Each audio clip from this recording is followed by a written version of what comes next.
5. Ver lo invisible es humanamente posible. El mayor descubrimiento de mi generación es que un ser humano, cuando cambia su actitud, puede cambiar también su vida. William James. A lo largo de la historia ha habido investigadores de la conciencia que nos han dicho que somos mucho más que lo que creemos que somos, y que los demás son mucho más de lo que nosotros creemos que son, e incluso de lo que ellos mismos piensan que son. Estos investigadores también han insistido en que no vemos el mundo que es, sino que vemos el mundo que somos, y que cuando uno cambia, todo cambia. El que parecía tonto de joven acabó convirtiéndose en el inventor que tiene el mayor número de patentes registradas. Hablo, por supuesto, de Thomas Alva Edison. Quien de niño no creía en sí mismo ni en sus posibilidades, ya de adulto se entusiasmó con lo que se veía a través de un microscopio, y ganó para España el primer Nobel de su historia. Me refiero a don Santiago Ramón y Cajal, ganador en 1906 del Premio Nobel de Medicina. Hace muchos años, cuando yo ejercía como cirujano general del aparato digestivo, vino un paciente a mi consulta refiriendo una serie de molestias. Después de hablar con él, llevar a cabo la exploración clínica pertinente y pedirle una serie de estudios analíticos, radiológicos y endoscópicos, pude hacer un diagnóstico de su enfermedad, cáncer de recto. Aquel hombre se mostraba extraordinariamente afable en nuestras conversaciones. A la consulta siempre acudía vestido con una chaqueta de pana marrón muy sencilla e incluso bastante desgastada. La cirugía fue muy bien y una vez dada el alta hospitalaria, mi paciente empezó a acudir a la consulta para seguir con sus revisiones ambulatorias. En la primera de ellas me dijo que me quería hacer un regalo porque se sentía muy agradecido. Yo le contesté que no hacía falta, pero él insistió. Un buen día se presentó en mi consulta, charlamos durante un rato, le exploré la herida que estaba ya sin las grapas y le cité para después de unas semanas. ¿Cuál no sería mi sorpresa cuando, estando de pie y a punto de marcharse, se dio bruscamente la vuelta, me dejó un paquete sobre la mesa y se fue a toda prisa? Lo que me había dejado era ese regalo del que me había hablado en distintas ocasiones. Yo lo contemplé con desconcierto. Ante mí había algo pequeño envuelto en una hoja de papel de periódico que estaba, por cierto, bastante arrugada y que tenía un aspecto más bien sucio. Aquello, desde luego, y para ser un regalo, era peculiar. Quité el noble envoltorio y vi que el tal regalo era un pequeño cofre de madera de esos que se venden como recuerdo. La madera era vieja y tenía alguna pequeña grieta. Además, los cierres, que eran de hierro, estaban un poco oxidados. A medida que revisaba el cofre, que apenas pesaba y cuyo aspecto era de lo menos sugerente, me iba sintiendo más y más molesto. Yo no había pedido ningún regalo, sino que fue mi paciente el que había decidido hacérmelo, y además me lo había anunciado a bombo y platillo una y otra vez. Quién sabe, tal vez yo ambicionara un jamón, o una botella de buen vino, o quizás un libro interesante. Lo que desde luego no me esperaba era aquello. Es cierto también que el hombre no daba la sensación de que tuviera muchos recursos, y sin embargo, podría haber quedado mucho mejor conmigo si me hubiera obsequiado con un sencillo bolígrafo de plástico, pero que estuviera nuevo, y no con aquel pequeño cofre viejo y desgastado. Por lo menos el bolígrafo habría tenido alguna utilidad, me habría servido para algo. Fue entonces cuando miré a mi alrededor intentando localizar la papelera. Agarré el maravilloso regalo con la mano derecha, levanté mi brazo, apunté hacia ella para ver si encestaba y entonces, y para mi sorpresa, me paré. Sí, me paré. En aquel instante no supe por qué, pero el caso es que lo hice. Algo dentro de mí me impidió que el cofre acabara en la basura. Creo que me detuvo la curiosidad. ¿Y si hubiera algo en aquel pequeño cofre? Lo dejé de nuevo sobre la mesa y me puse a mirarlo con más detenimiento. Después lo cogí otra vez y comencé a darle vueltas con las manos. Enseguida mi mente condicionada, que había visto en algún lugar turístico ese tipo de cofres siempre vacíos, Empezó a torpedearme con sus razonamientos. ¿Pero qué va a haber dentro si este objeto no pesa nada? Afortunadamente pudo más la curiosidad que mi condicionamiento mental, y al final lo abrí. Cuando vi en qué consistía realmente el regalo, los ojos casi se me salen de las órbitas. Dentro de la pequeña caja había un fajo de billetes, perfectamente enrollados para poderse ajustar mejor a la escasa capacidad del cofre.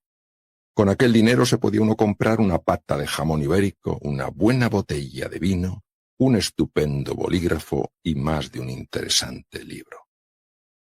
Muchos de nosotros nos tratamos y tratamos a otros como yo inicialmente traté el regalo que me hizo este generoso paciente. Las apariencias pueden engañar, y no solo en una situación como la que he comentado, sino también en lo que se refiere a nosotros mismos, a los demás y al mundo. Somos incapaces de ver más allá del envoltorio, del papel de periódico sucio y arrugado.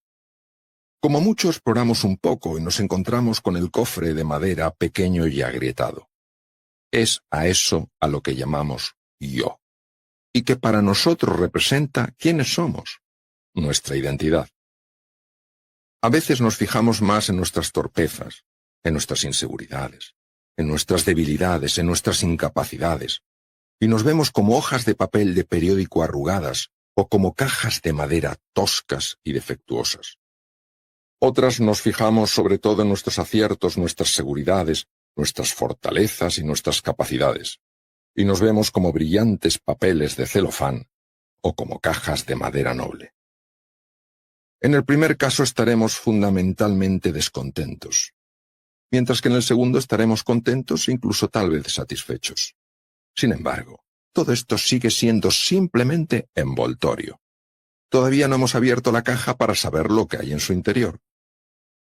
Quien se ve como papel de periódico viejo y arrugado, lucha y se esfuerza para ser el de celofán brillante y lleno de color. Quien se ve como papel de celofán se siente orgulloso y lucha para seguir siéndolo y para que nunca nadie le vea como uno viejo y arrugado. Quien se ve como caja de madera de pino vieja y agrietada, lucha por convertirse en una hermosa de caoba o de cualquier otra madera noble que despierte la admiración entre las otras cajas. Pocos, muy pocos, se detienen a abrirla para ver lo que contiene. El mindfulness nos ayuda precisamente a eso, a abrir la caja. Su práctica no busca que nos convirtamos en quienes no somos, y tampoco pone su foco en evitar que el papel, aunque sea de celofán, se desgaste, o que la caja, aunque sea de caoba, no se acabe deteriorando. Es verdad que el papel y la caja, sean del material que sean, con frecuencia se van a estropear menos, con el paso del tiempo, en aquellas personas que practican el mindfulness. Sin embargo, esto sucede porque, como veremos cuando uno abre la caja y encuentra el regalo, el propio obsequio obra un curioso impacto en el papel y en la caja. Cuando Buda descubrió el camino de la liberación, su envoltorio, su propia apariencia física cambió. Él emitía algo muy especial que la gente era capaz de captar. En una ocasión, cerca de un bosque, un caminante se cruzó con Buda, y notando algo extraordinario en su presencia, le preguntó si era un dios. Buda se limitó a decir que no lo era, sino que era el despierto. El mindfulness no busca transformar un papel de periódico viejo en uno de celofán. Tampoco convertirnos, si somos caja de madera vieja y deslustrada, en una de fina madera pulcra y reluciente para la admiración de otros. A lo que nos ayuda es a ir más allá de las apariencias, de la forma en la que nos vemos, de aquello con lo que nos hemos identificado, sea papel de periódico o sea de celofán, sea caja de madera barata o sea de madera noble.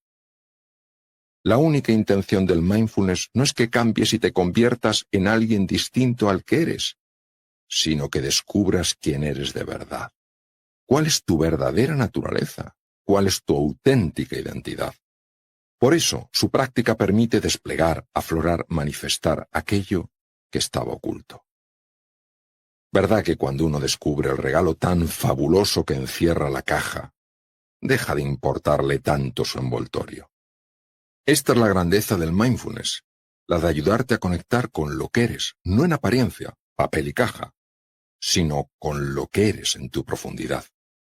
¿Cómo no vas a sentir más serenidad, confianza y entusiasmo ante los desafíos frente a los que te encuentres si te ves como ese inmenso regalo que eres, en lugar de como un simple papel o una mera caja de madera?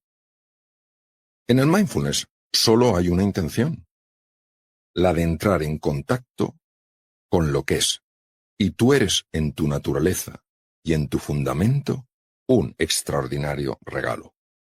Durante su práctica vas a darte cuenta de cómo aparece de vez en cuando la experiencia de papel, sea de periódico o de celofán, y también la experiencia de caja, sea de pino o de caoba. Representan lo que te gusta y lo que no te gusta de ti, y tenderás a aferrarte a lo primero y a rechazar lo segundo. A lo que el mindfulness te invita es a tratarlos a ambos con el mismo respeto, interés y curiosidad, sin dejarte arrastrar por el apego a uno o la aversión a otro. Dado que el mindfulness nos ayuda a ir más allá de las limitaciones que la mente dualista, la mente condicionada nos impone, esos fenómenos y sensaciones que aparecen durante la práctica, en lugar de juzgarlos como buenos o malos, deseables o indeseables, y luchar para cambiarlos si no te gustan o para retenerlos si sí lo hacen, sencillamente los observas con idéntica curiosidad e interés. No olvides que lo que se resiste, persiste. Imaginemos un mundo en el que fuéramos más conscientes del inmenso regalo que encierra cada uno de nosotros. ¿Verdad que tendría poco sentido creerse más o menos que otro por tener distinto envoltorio? El valor de este palidece ante el del regalo que encierra. Yo sé que cuesta mucho verse a uno mismo de una manera nueva. Y sé también que cuesta comprender la importancia que tiene observar aquello que nos sucede y no nos gusta, con el mismo interés y atención con el que se observa lo que sí nos gusta. Precisamente por eso hace falta un entrenamiento, y este no es otro que la práctica del mindfulness con sus distintos abordajes y herramientas. Imaginemos ahora que es de noche y estamos observando juntos una parte del firmamento en la que no hay estrellas. Para nosotros eso que vemos es sencillamente algo oscuro y vacío. Por consiguiente, no parece que tenga mucho sentido invertir nuestro escaso tiempo en mirar hacia donde no da la sensación de que haya nada. Pero supongamos que alguien nos muestra un telescopio de gran potencia, apuntando precisamente hacia ese espacio oscuro y vacío, y que nos invita a que miremos por él, y nosotros, acogiendo su propuesta, nos asomamos. ¿No es cierto que donde antes solo había oscuridad y vacío, ahora podemos tal vez descubrir un mundo de estrellas, planetas y galaxias? Cuando practicamos el mindfulness, estamos construyendo, sin ser conscientes, ese telescopio que no se dirige hacia afuera, sino hacia adentro. Por eso aparecen cosas que estaban, pero que antes no veíamos. Solo la práctica y no el simple conocimiento genera la experiencia de conectar con lo profundo. Solo la práctica permite trascender, ir más allá de la forma tan limitada de ver las cosas y poder así llegar realmente a descubrirse. Cuando nos damos cuenta de lo que importa de verdad, todo en nosotros encuentra un nuevo equilibrio y muchas de nuestras preocupaciones e inquietudes sencillamente se desvanecen. 6. El secreto mejor guardado. Tus fuerzas naturales, las que están dentro de ti, serán las que curarán tus enfermedades. Hipócrates. Al capitán de un barco mercante se le encomendó una importantísima labor.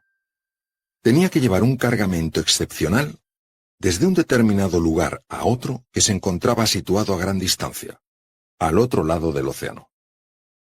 Que el cargamento llegara a su destino en un tiempo determinado era un asunto de la máxima consideración, ya que si no lo lograba, perdía todo su valor. Por eso el capitán dispuso las cosas para zarpar de inmediato. Todo iba perfectamente bien, sin novedad alguna, hasta que de repente el motor dejó de funcionar. El ingeniero jefe bajó presto a la sala de máquinas para averiguar qué era lo que ocurría, El capitán se encontró con él y le pidió que resolviera el problema sin demora alguna. Pero por más que hizo una y otra comprobación, el ingeniero fue incapaz de encontrar dónde estaba la avería. El capitán ordenó entonces que se pusieran en contacto con las autoridades portuarias del país frente al que estaban para que mandaran al mejor de sus ingenieros, costase lo que costase. Rápidamente localizaron al mayor experto que tenían, el cual llegó en helicóptero al barco. Pero por más que miró y buscó, tampoco él pudo encontrar la razón de la avería. El capitán, cada vez más fuera de sí, llamó de nuevo al puerto y pidió que por favor localizaran al mejor ingeniero que hubiera en el continente y se lo enviaran a la mayor brevedad posible, costase lo que costase.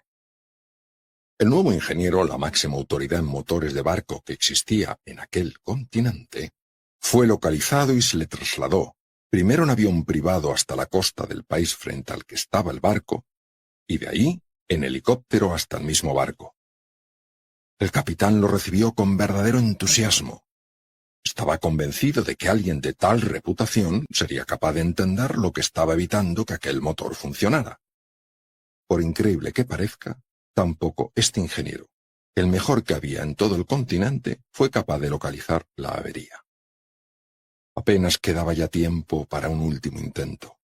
No dispuesto a tirar la toalla, el capitán preguntó a aquel ingeniero, el mejor del continente, quién era considerado en su campo el mejor ingeniero del mundo.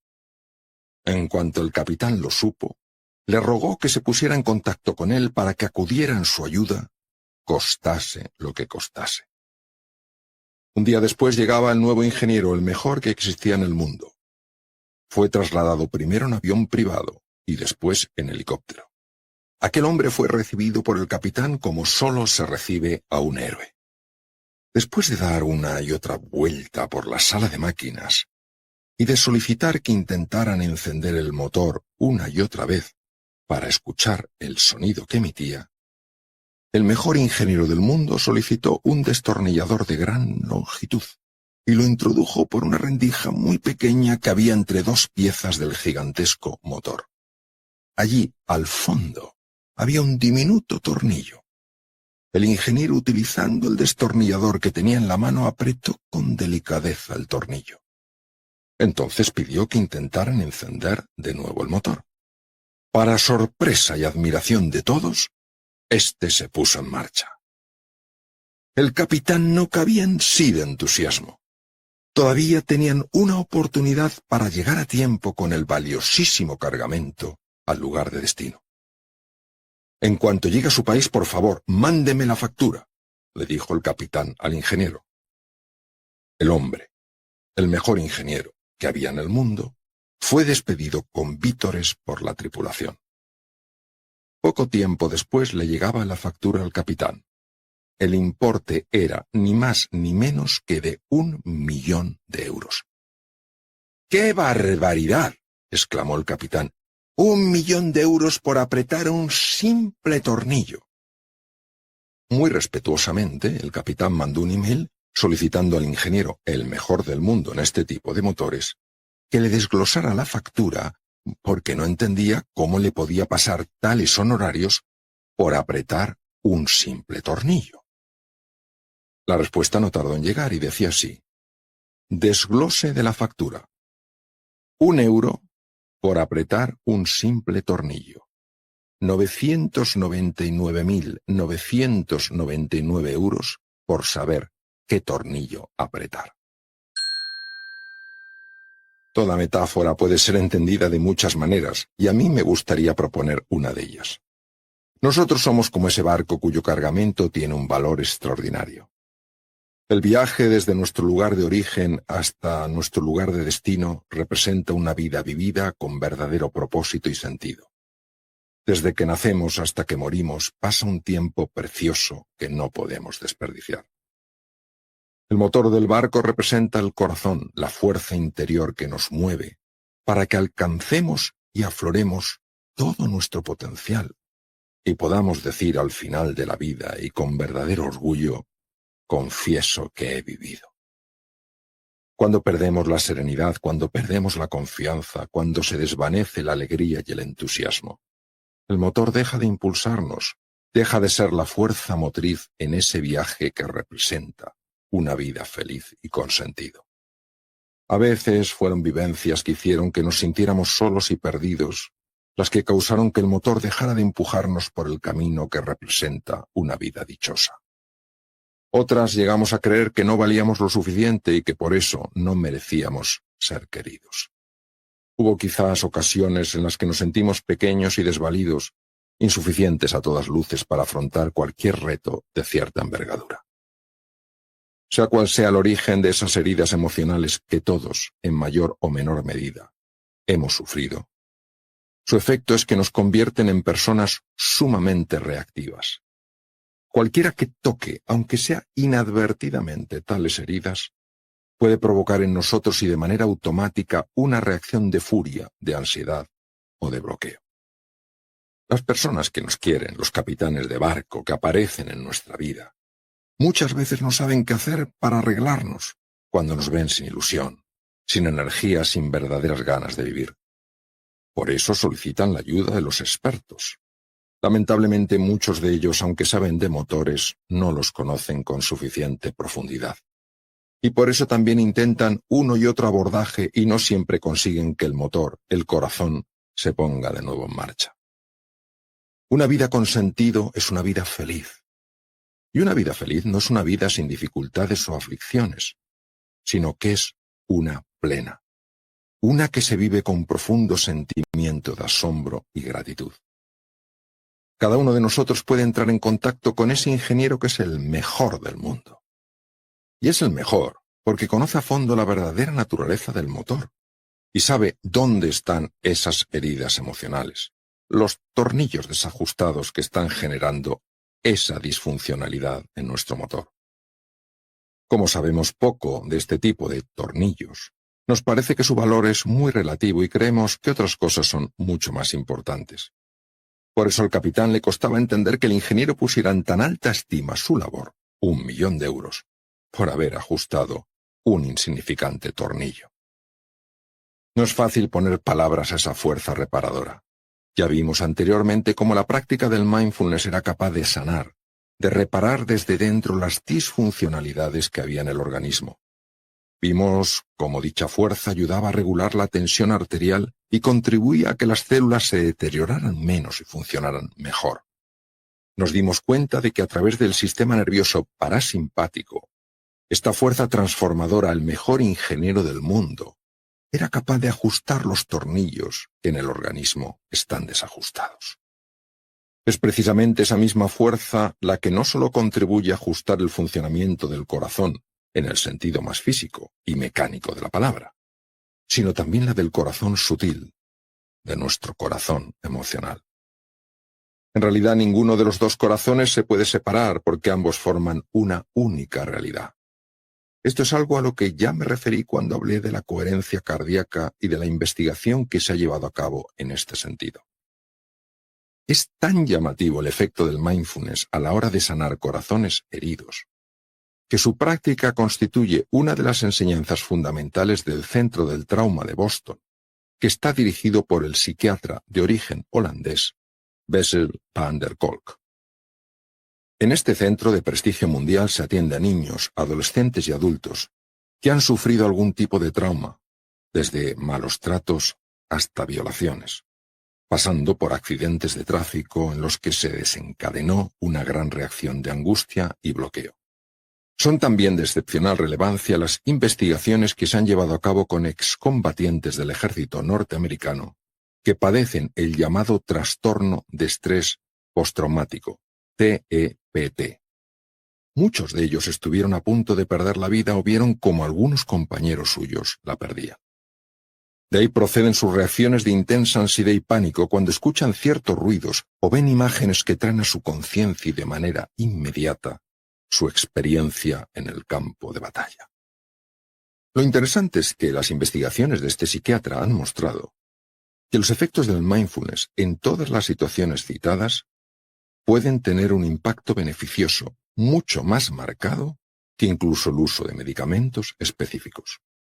De alguna manera, su práctica haría que esa fuerza sanadora, ese mejor ingeniero del mundo, actuara primero localizando las heridas emocionales que siguen abiertas y después favoreciendo que éstas empezaran a cicatrizar.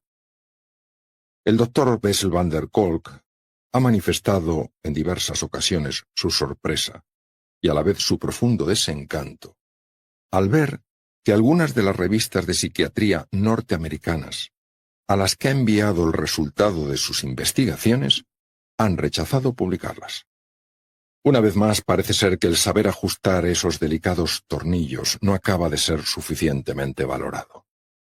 No cabe duda de que cuesta creer que algo aparentemente tan sencillo como el mindfulness pueda tener un efecto tan marcado a la hora de que una persona recupere su ilusión, su alegría y, por supuesto, sus ganas de vivir. Nadie dice que la práctica del mindfulness sea la panacea que lo resuelva todo, sino que tiene un gran valor para experimentar con más plenitud eso a lo que llamamos vida. Aún así, uno se pregunta cómo es posible que algo capaz de llevar claridad mental, serenidad y equilibrio a nuestras vidas no lo practique todo el mundo.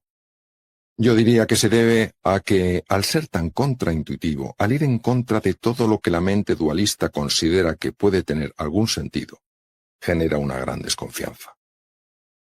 A la mente condicionada le gusta hacer, lograr, buscar, luchar, esforzarse, juzgar, comparar, enfocarse en objetivos, elaborar pensamientos, emitir juicios, llevar a cabo interpretaciones, apegarse a lo que le gusta, alejarse de lo que le disgusta, moverse en terreno conocido, controlar, poseer, esforzarse por tener más y más, por ser más y más importante, y, como no, por encajar dentro del grupo. Un encaje que muchas veces no es simplemente de pertenencia, sino que se convierte en una relación de dependencia. El grupo puede darnos una protección que a veces no sentimos que tengamos si estamos solos. Esto lleva en ocasiones a tomar actitudes de sumisión ante individuos que a lo mejor y simplemente porque gritan más, parece que saben mejor hacia dónde hay que ir. Hay muchas personas ansiosas de poder y de dominar a los demás, que encuentran muy fácil hacerlo porque también hay otras que en su búsqueda de protección aceptan sin rechistar cualquier forma de acatamiento. No es que no nos parezca razonable lo que la mente dualista en ocasiones propone. Lo que ocurre es que lo que ella nos sugiere es una forma siempre limitada y rígida de ver el mundo. Nos presenta su realidad como la única que existe. Además, ya nada que nos fijemos un poco, nos daremos cuenta de que es la que también se pasa la mayor parte del tiempo, llevándonos al pasado o proyectándonos al futuro. Cuando nos lleva al pasado, puede ser que lo haga para recordarnos algo agradable que nos sucedió o para rememorar errores previos y así no volver a cometerlos. Sin embargo, la mayor parte de las veces que nos mueve por la línea del tiempo es para provocar en nosotros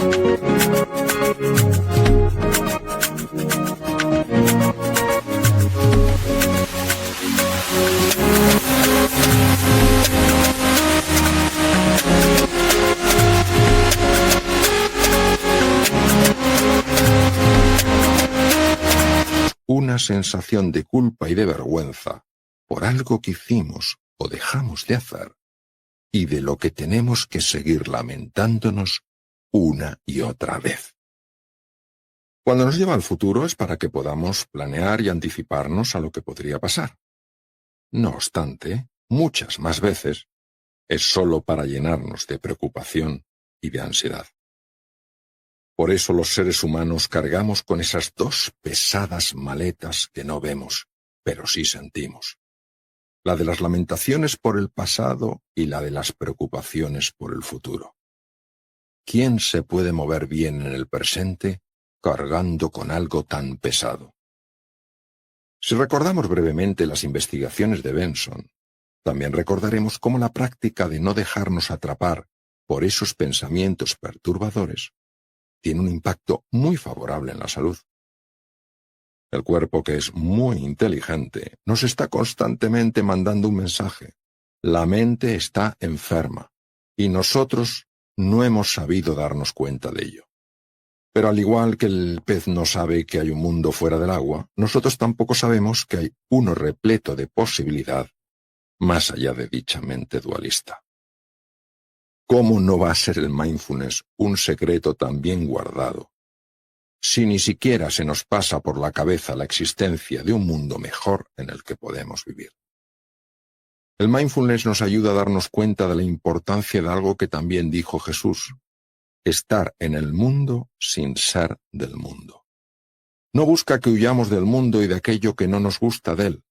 Para eso, y lamentablemente, los humanos hemos encontrado muchos otros caminos, como puedan ser las drogas, el consumo excesivo de alcohol, el estar constantemente viendo televisión, los juegos de ordenador o la compra compulsiva. A lo que ayuda es a estar en este mundo cotidiano con sus cosas agradables y desagradables, con sus risas y llantos, de una manera nueva, sin buscar escapar de él cuando lo que nos ofrece no lo experimentamos como agradable. Dejamos de reaccionar frente a ataques y provocaciones de forma tan personal. Por eso la respuesta a tales ataques y provocaciones, por llevar incorporada la compasión, es una respuesta firme y no una reacción dura.